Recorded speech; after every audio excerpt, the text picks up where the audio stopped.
waxaanu wanaagsan daawadayaal ku soo dhawaada barnaamijkan ku eegi doono xidhiidhka u dhaxeeya Soomaaliya iyo Turkiga halku ka soo bilowday iyo inta uu heerkiisu gaarsiisan yahay ku soo dhawaada barnaamijka Soomaalida iyo Turkiga waxa ka dhaxeeya xidhiidh dhinacyo badan leh oo soo jireen ahaa qarniyo badan xidhiidhkaas oo heerkiisu hadba meel taagnaa waxa uu soo maray duruufo iyo waayo kala duwan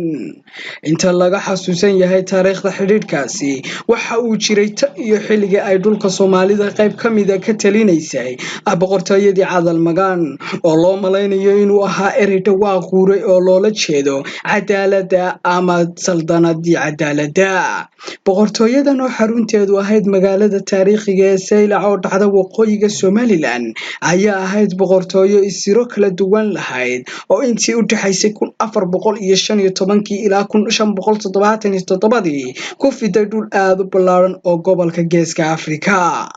xilligaas Turkiga waxa ka talinaysay khilaafadii Cusmaaniyiinta labada dawladeed ee Cusmaaniyiinta iyo Cadalna waxa ka dhaxeeyay xiriir adag oo diinta Islaamka ay wadaagaan sal u ahayd waxaana xiriirkaasi si adag u midho dhalay xilligii uu socday dagaalkii kululaa ee dhexmaray imbaraatoriyadii Xabashida iyo saldanadii Cadal oo ilaaha magaalada Herer fadhiday dagaalkaas oo bilowday 1529 muddo 13 sano ka badan socday ciidamada saldanada Cadal oo ka kooban Soomaali iyo qabiil la yoran jiray xarla ay garab iyo gurmad adag ka heleen dawladda Cusmaaniyiinta xarla ama xaraala waa qowmiyad fiirad go'day ama qabiilooyin Soomaalida ku dhexmilmay taariikhaha qaarna waxay sheegayaan Soomaalida iyo Hereriinta marka la isku daro in la isku oran jiray qabiiladaas